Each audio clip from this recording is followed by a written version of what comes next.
How did Native Americans survive the harshest winters with virtually no firewood? This question sounds almost like a riddle when you imagine the Great Plains, an endless sea of dry grass where icy winds blow unimpeded and trees are found only in narrow river valleys. At first glance, it seems that winter here must have been a real disaster, and yet hundreds of generations not only survived but thrived, using simple but ingenious solutions that are almost forgotten today.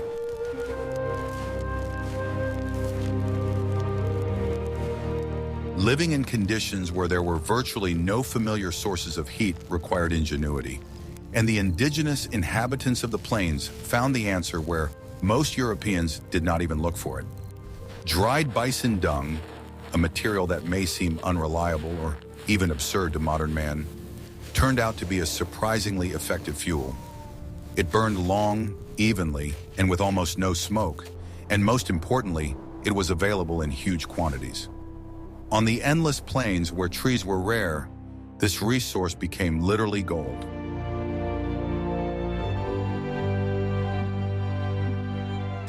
Watch the video to the end, and you will learn why dried dung turned out to be a better fuel than oak logs, how the tipi became an almost perfect heat engine, and what simple laws of physics help people keep warm in conditions where it seemed impossible to survive. What if I told you that all our ideas about heating homes on the prairies are based on false assumptions? We are used to associating winter and warmth with a crackling wood-burning fireplace, but for the peoples of the Great Plains, such as the Lakota or Cheyenne, firewood was a luxury, not an everyday fuel. The ecology of the region dictated entirely different rules for survival. The vast expanses from Missouri to the Rocky Mountains were a sea of grass, not forests. Wood was found almost exclusively along riverbanks and streams, where poplar, willow, and ash trees grew. These trees were critically important, but not as a primary fuel source. They served as material for making teepee frames, saddles, bows, and other essential items. Burning this valuable resource for heat would have meant depriving themselves of the basis of their material culture. Even the wood that was used for fire was of low quality. Poplar and willow burn quickly, give off little heat, and produce a lot of smoke. Using them as the main fuel for heating teepees during the long winter would have been inefficient and would have required enormous, irreplaceable reserves. The nomadic lifestyle also did not allow for the harvesting and transportation of tons of firewood. Therefore, the peoples of the plains turned their attention to another, much more abundant and renewable resource that was literally at their feet. This resource provided them with warmth, did not require cutting down trees, and was ideally suited for use in their dwellings. It was the key to survival in the icy steppe, where temperatures could drop to tens of degrees below zero. This resource was everywhere, covering thousands of square kilometers of prairie. It was left behind by huge herds of American bison, which were the center of the entire ecosystem and culture of the plains. We are talking about dried bison dung, known as bison chips. It was this, not firewood, that was the real gold of the prairies. Understanding this fact completely changes our view of the lives of Native Americans. Their heating system was based not on logging, but on collecting surface fuel. It was a sustainable and incredibly effective strategy, perfectly suited to the surrounding landscape. It required not an axe, but knowledge, observation, and a different approach to the very concept of fuel. This adaptation demonstrates a deep understanding of the environment. The peoples of the plains did not try to change nature to suit themselves, but used what it offered in abundance. They found a way to obtain heat without destroying the few trees that provided them with shade and materials for life. It was a choice based on wisdom and necessity. Of course, firewood was used near river valleys, but it was a supplement, not a staple. Deep in the plains, especially during winter migrations, there was simply no alternative to bison dung. This fuel was as important as the bison itself, which provided food and clothing.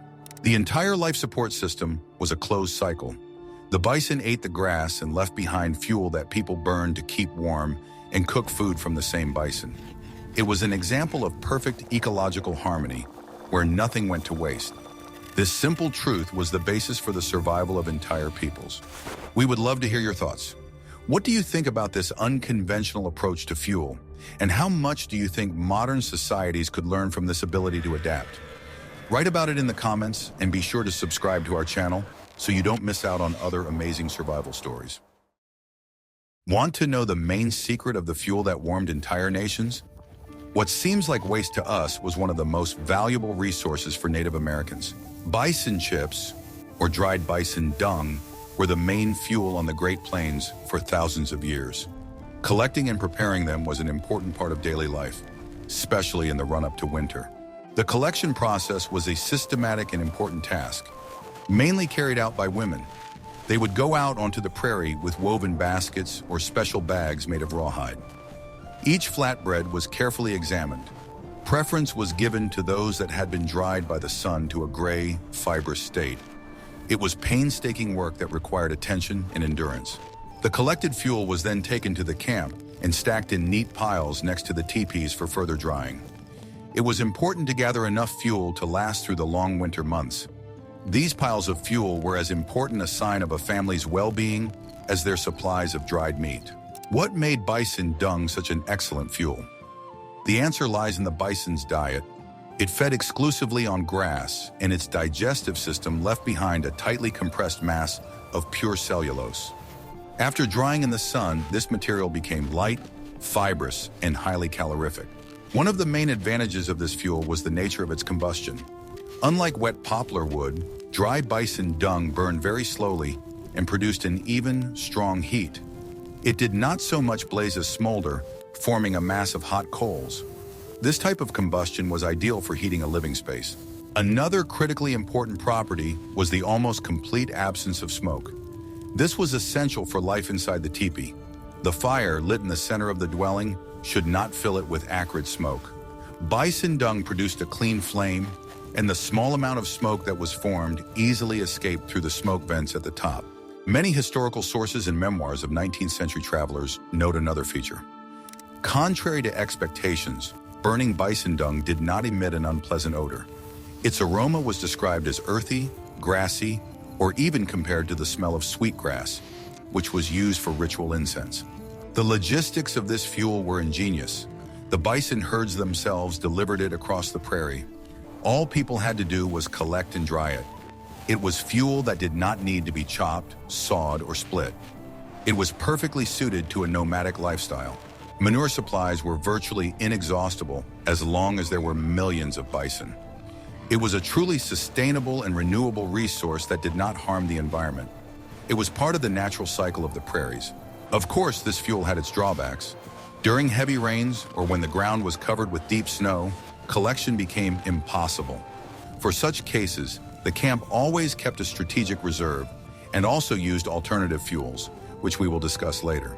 But what good is the perfect fuel if your dwelling cannot retain heat? In the next chapter, we will reveal the secrets of the teepee, which was not just a tent, but a real heat engine. Here's a secret that will change your perception of nomadic dwellings. We are used to thinking of the tipi as a simple conical tent made of animal skins.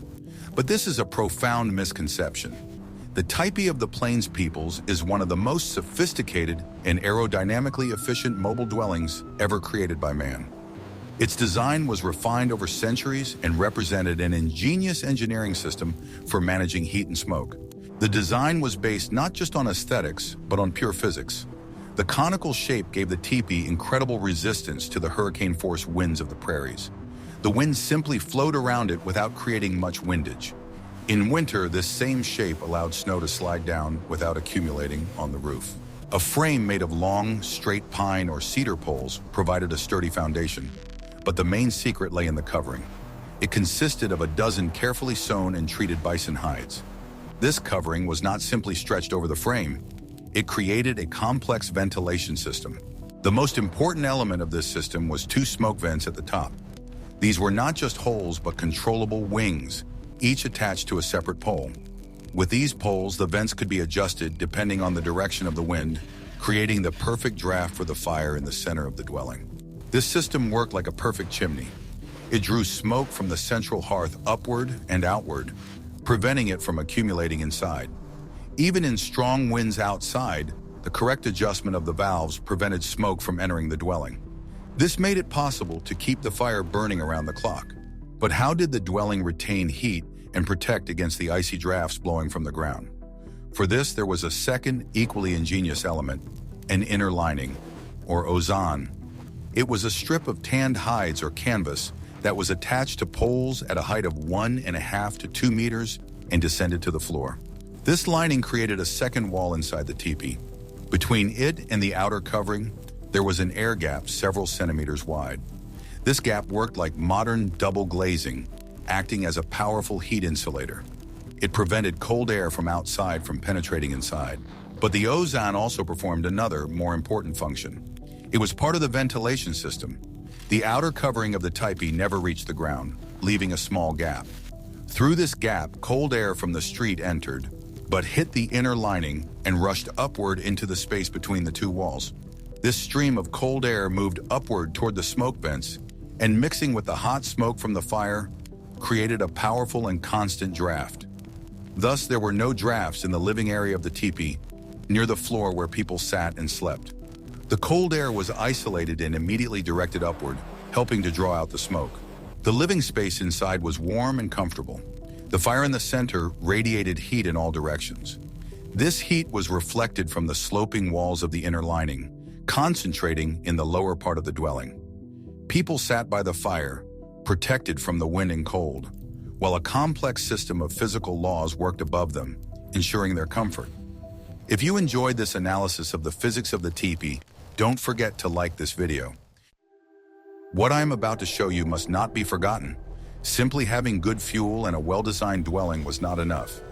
In conditions where winter blizzards could last for weeks and temperatures dropped to extreme lows, additional insulation played a key role. The peoples of the plains and subarctic were masters at using the most accessible and effective insulator: snow. The first step in setting up a winter camp was to prepare the site.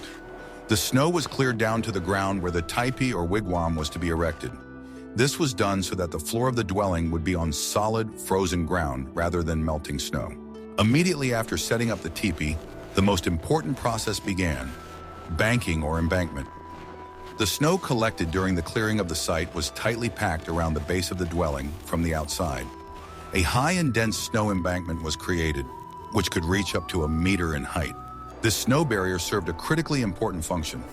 It completely blocked any drafts that could penetrate under the lower edge of the teepee's covering. It sealed the dwelling at ground level, turning it into a real fortress against the wind. Snow, thanks to its porous structure, is one of the best natural insulators. A thick layer of compacted snow prevented the heat radiated from inside from escaping through the lower part of the walls.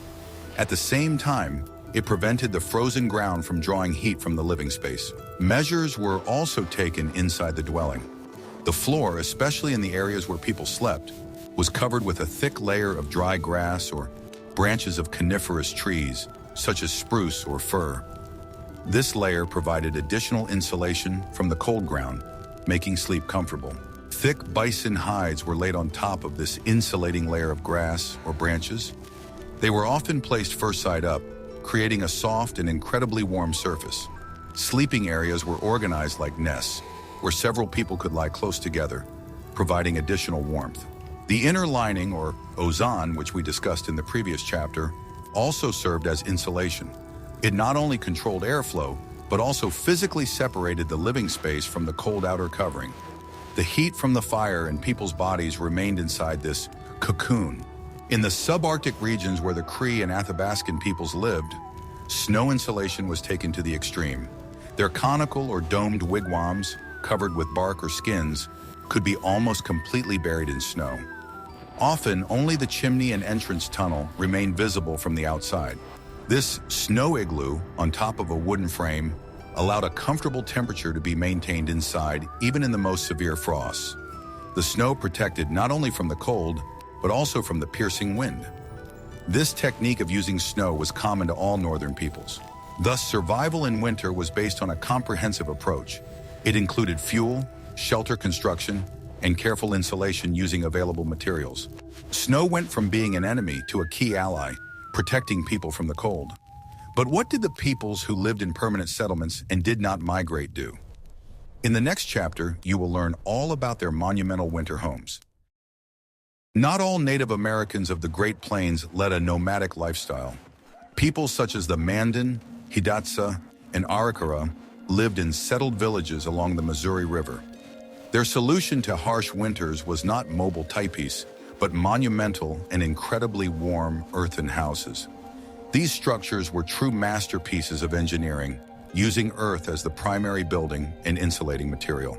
Building an earthen house was a large-scale project that required the efforts of the entire community. First, a shallow circular pit was dug, then 4 or more massive central posts made of poplar wood were installed in the center. These posts were connected by horizontal beams, forming a sturdy central frame that had to withstand enormous weight. Dozens of thinner rafters extended from the central frame to the edge of the pit. They formed a dome-shaped or conical roof. On the outside, this frame was covered with a layer of willow rods, which were woven into a dense mat, creating a base for the next layers. A thick layer of pressed prairie grass was laid on top of the willow mats. This layer served as the first line of insulation and prevented soil from falling inside. The grass also absorbed moisture and helped regulate the microclimate inside the room. Finally, the entire structure was covered with a thick layer of turf and soil. The thickness of this earthen shell could reach 1/2 meter or more. In summer, this layer kept the house cool, and in winter, it acted as a massive heat accumulator. It prevented internal heat from escaping and external frost from penetrating inside. Such a house was semi-underground, and most of it was protected from the wind and cold by the earth itself. Heat loss through the walls and roof was minimal. The only openings were the chimney in the center of the roof and the entrance. The entrance to the earthen house was also designed with heat conservation in mind. It was a long, partially underground covered corridor. This corridor worked on the principle of a cold trap. The heavier cold air from the street descended into this tunnel and remained there, without penetrating the main living space. Inside, the house was a huge open space where several dozen people belonging to one extended family could live comfortably. In the center was a large hearth, the smoke from which escaped through a hole in the roof. This hearth heated the entire room. The heat from the fire, as well as from the bodies of the many people living inside, accumulated in the massive earthen walls. At night, when the fire died down, the walls began to slowly release the accumulated heat back into the room. This created a very stable and comfortable temperature. Earth houses were so effective that even in the harshest frosts, it was possible to get by with a minimum of clothing inside. It was the ideal winter dwelling, combining strength, durability, and excellent thermal insulation. It demonstrated how the landscape itself could be used as a building material. Ready to learn how people survived in conditions where the temperature reached -40 degrees? It was not just a test, but a real challenge for those who lived in these harsh territories. The time of year when the temperature dropped to extreme sub-zero values put every little thing at risk. Here, in the vast expanses of the subarctic, every element of the surrounding world played a role, and survival depended on the ability to use these resources. Let's move to the northern regions, where winters were no less harsh than in the Great Plains, and where peoples such as the Cree, Ojibwe, and Dene had to face even more difficult conditions. Let's move north of the Great Plains, into the vast boreal forests of the subarctic. This was a world filled not only with ice and snow, but also with vast, impenetrable forests, where winter temperatures dropped to -40 degrees and below. These areas were home to peoples such as the Cree, Ojibwe, and various Dene groups. Their winters were even harsher and longer than those on the plains. Severe frosts and long winters made survival a priority, requiring people to have unique knowledge and skills not only to survive the cold, but also to use natural resources as efficiently as possible. Such peoples as the Cree, Ojibwe, and various Dene groups lived here. These peoples were experts in how to survive in the extreme conditions of winter. Their cultures were closely connected to nature, and their survival depended on how well they could use their environment. But unlike the plains, where plants could not always provide what was necessary for survival, the subarctic had wood, but its use was fraught with great difficulties. Even with forests available, it was incredibly difficult to fell frozen trees with stone or primitive metal tools. Here, unlike in the plains, there was wood, but its use was fraught with difficulties. In winter, it was almost impossible to fell frozen trees, as the frozen trunks were as hard as stone. Such work required not only strength, but also special tools, which the indigenous peoples did not have in abundance. Therefore, they preferred to use dead wood, known as deadwood, for firewood. Dead trees that had not fallen after long winters had already been dried out by frost and wind, making them much easier to work with and more efficient for use in construction and heating. Dead standing trees were the preferred choice for people living in the subarctic. These dead but still standing trees were the ones that could provide the necessary amount of firewood for heating and cooking. They did not require the effort of felling like living trees and could be easily broken into pieces. Such wood was ideal for use in a furnace. It was not only an important find, but also a solution to many problems that arose at low temperatures. Working with dead wood was less labor-intensive and much more efficient than processing frozen tree trunks. The dwellings here were adapted to the forest environment in deep snow. In the subarctic, where snow and frost were constant companions, teepees and wigwams became the ideal solution for survival.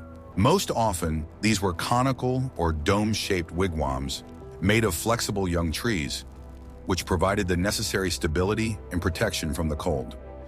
These traditional dwellings had a unique design that allowed snow and wood to be used effectively to create a protective shell.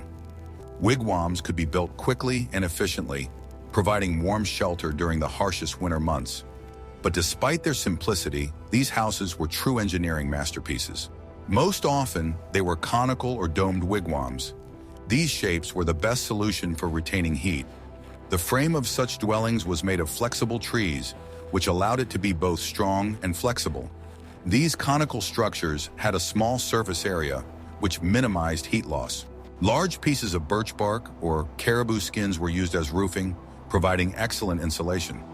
Such dwellings not only retained heat, but also had a certain mobility, which made it easy to adapt them to changing weather conditions. The frame was made of flexible young trees and covered with either large pieces of birch bark or caribou skins. These materials not only retained heat, but also provided shelter from wind, rain, and snow.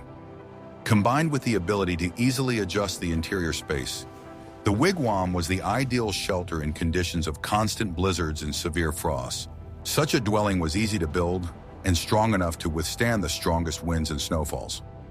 Each wigwam was unique, as it was built depending on local materials and conditions. But most importantly, it was not only protection from the external environment, but also a means of survival in this harsh world. As in the plains, snow was the main ally in the fight against the cold. In the subarctic conditions, snow was not only an element of nature, but also an important component in building and maintaining warmth. Snow cover not only insulated the dwelling, but also provided additional thermal insulation properties. Wigwams were never placed directly on the surface of the snow. In order to create the warmest and most protected space possible, the site was first cleared down to the ground. This required effort but provided a solid foundation for further construction. Wigwams were never placed directly on the snow surface. The area underneath was cleared, removing the snow down to the ground to avoid the effects of moisture that could penetrate the living space. After the dwelling was erected, it was carefully covered with snow. The snow around it provided additional protection from cold air and wind. Most often, the snow wall around the wigwam reached half its height, creating a kind of protective barrier from the outside cold. This allowed the heat to be maintained inside, despite the severe frosts outside. First, the site was cleared down to the ground. This process was necessary to remove all unnecessary elements and provide the best possible thermal insulation for the future shelter. When this foundation was ready, the builders moved on to installing the frame and covering, gradually forming a protected space. After the wigwam was erected, it was carefully covered with snow, which provided additional protection from the elements. This approach allowed for the most efficient use of natural materials, providing shelter from severe frosts and snowstorms. Even with all their supplies of bison dung, the peoples of the plains could face a fuel crisis. For example, during a long thaw followed by freezing temperatures, all the chips could freeze into an icy crust. Or during a prolonged blizzard, the tipi supplies could run out, and it would be impossible to go out and get more. In such situations, anything that could burn was used. The first alternative was dry grass, which was always in abundance. Grass itself burns too quickly, almost instantly. To make it an effective fuel, women used a special technique. They gathered bunches of tall, dry grass and twisted them very tightly into bundles similar to logs. These grass bundles were dense and burned surprisingly long and hot. Of course, they burned faster than bison dung and required constant replenishment. But as an emergency measure for keeping warm and cooking food, they were indispensable. The second alternative was the shrubs that grew on the prairies and along the ravines. First and foremost was sagebrush. Its dry, stringy stems and roots were excellent fuel. They burned hot and, like bison dung, gave off a pleasant, fragrant smoke. Small willow twigs and poplar roots were also used. They were easier to obtain than cutting down a whole tree. Women could dig roots out from under the snow or cut dry branches from shrubs. It was laborious work, but it provided the necessary heat. However, there was also a last resort fuel that was used only in the most extreme cases. This was animal fat or lard. Fat was an incredibly valuable food resource, the basis of a high-calorie winter diet. Using it for heating was extremely wasteful. Nevertheless, in a critical situation, survival was more important. Solid bison fat, lard, or bone marrow was used for heating. The fat could simply be placed on smoldering coals, and it would burst into flames, giving off a strong, clean heat. The peoples of the subarctic and Arctic, where there was more marine animal fat, used it for heating and lighting all the time. They used stone lamp bowls into which they poured tallow, fat, and used moss as a wick. Such a lamp burned without smoke, gave light and enough heat to warm a small snow dwelling. On the plains, fat was used as fuel only as a last resort. It was saved for food, and only the threat of freezing could force people to use it for fire. This shows how delicate the balance of resources was. These alternative fuels demonstrate the flexibility and resourcefulness of indigenous peoples. They knew the properties of every plant and every resource in their environment thoroughly. They always had a backup plan in case their main source of heat became unavailable. Every dry branch, every tuft of grass, every piece of fat was seen as a potential source of life. This philosophy of making economical use of everything nature provided was the basis of their sustainability in one of the harshest climates on the planet. Clothing played a role in combating the cold that was no less important than shelter and fire. For Native Americans, clothing was not just a covering, but a personal, mobile life support system. It was their personal microclimate that they wore on their bodies. Here, too, there were ingenious technologies. The basis of all clothing was hides that had undergone complex processing. Most often, deer, elk, or pronghorn antelope hides were used for undergarments, and bison hides for outer capes. The key process was tanning using animal brains. This method, known as brain tanning, made the skin incredibly soft, elastic, breathable, and durable. Unlike stiff rawhide, such tanned skin was comfortable against the body and did not restrict movement. It absorbed sweat and allowed it to evaporate, preventing the body from getting wet. Winter clothing was multi-layered. The base layer consisted of a loincloth and long leggings that were attached to the belt. Women wore long shirt dresses. These clothes were sewn from thinner, softer skins. The main element of winter protection was a cape or robe made of bison hide. It was a whole hide of an adult bison, carefully tanned with the fur preserved. It was worn with the fur inside. This is an important detail. The fur close to the body created a thick air layer that was heated by body heat and retained inside. This bison robe was a versatile garment. During the day, it served as a cloak that could be wrapped tightly around the body. At night, it turned into a warm blanket. A person wrapped in such a robe could sleep right on the snow and not freeze. Special attention was paid to protecting the feet. Moccasins were made of thick, durable leather. Winter moccasins were made several sizes larger than summer ones. This was done so that insulating material could be placed inside. Dry, soft grass or rabbit fur was used as socks. This layer of insulation absorbed moisture and created an additional air layer.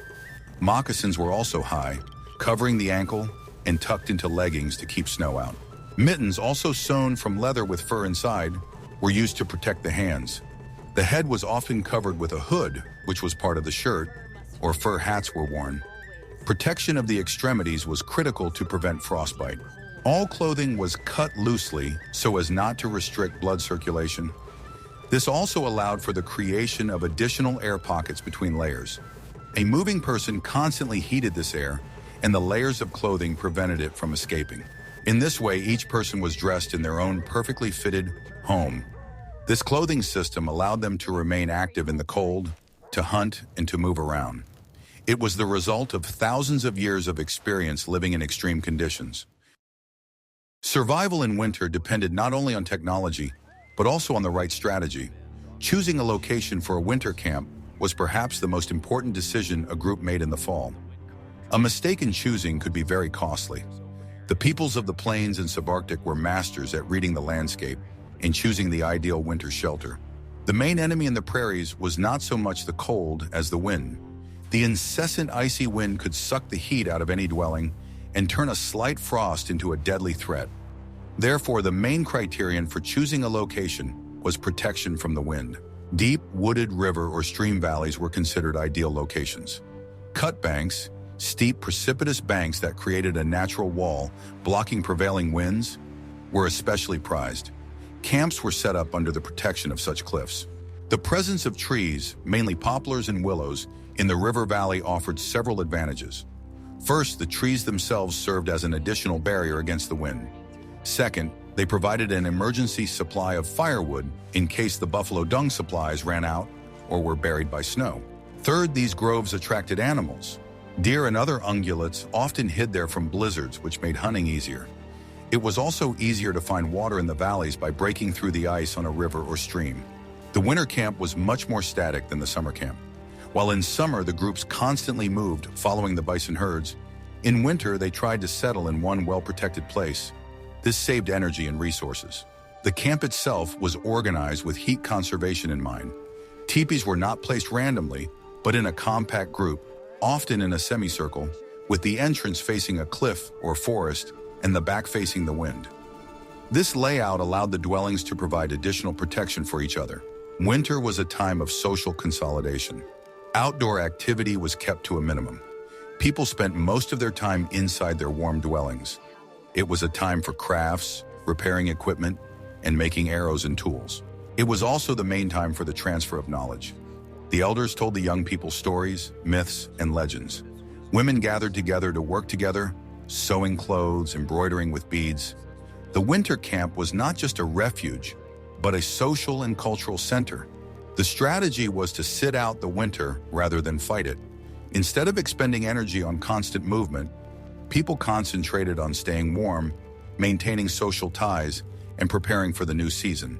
This wise strategy of passive resistance to the cold was the key to their success.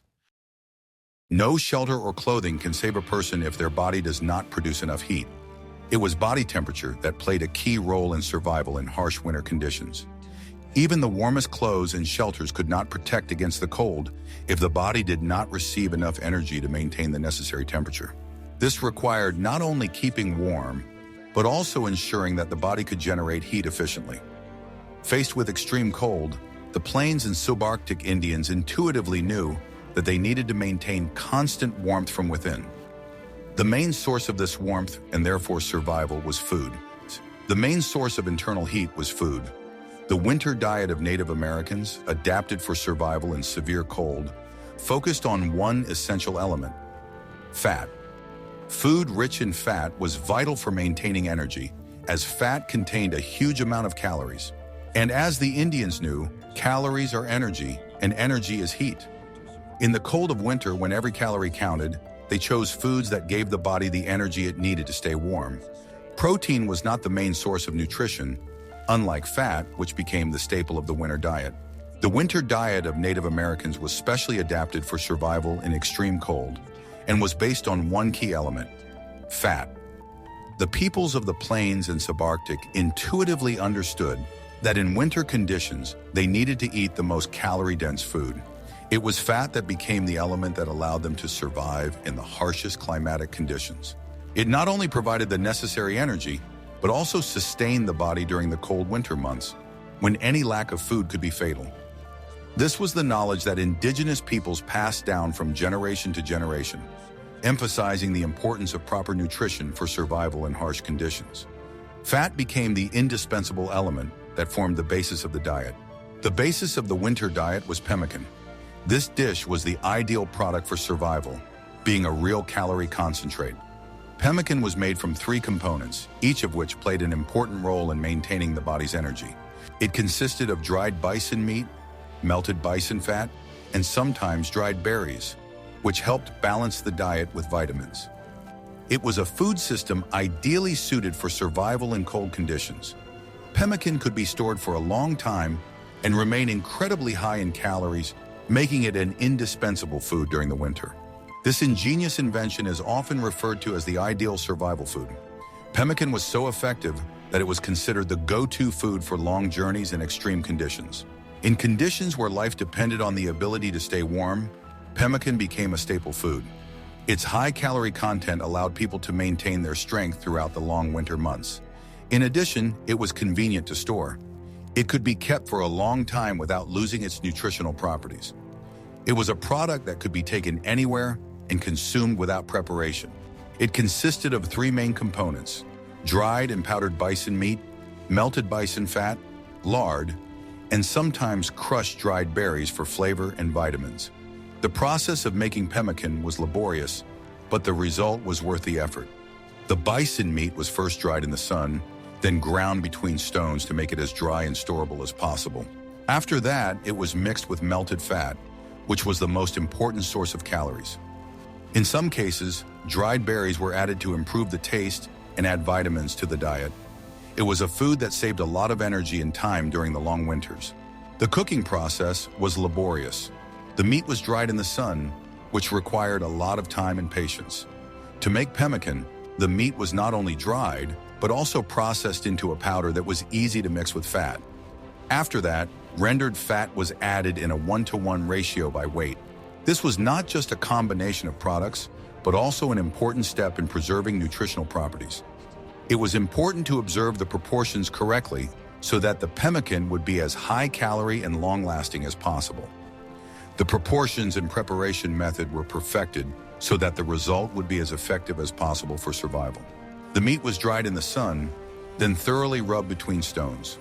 After the meat was dried, it had to be thoroughly ground into a powder.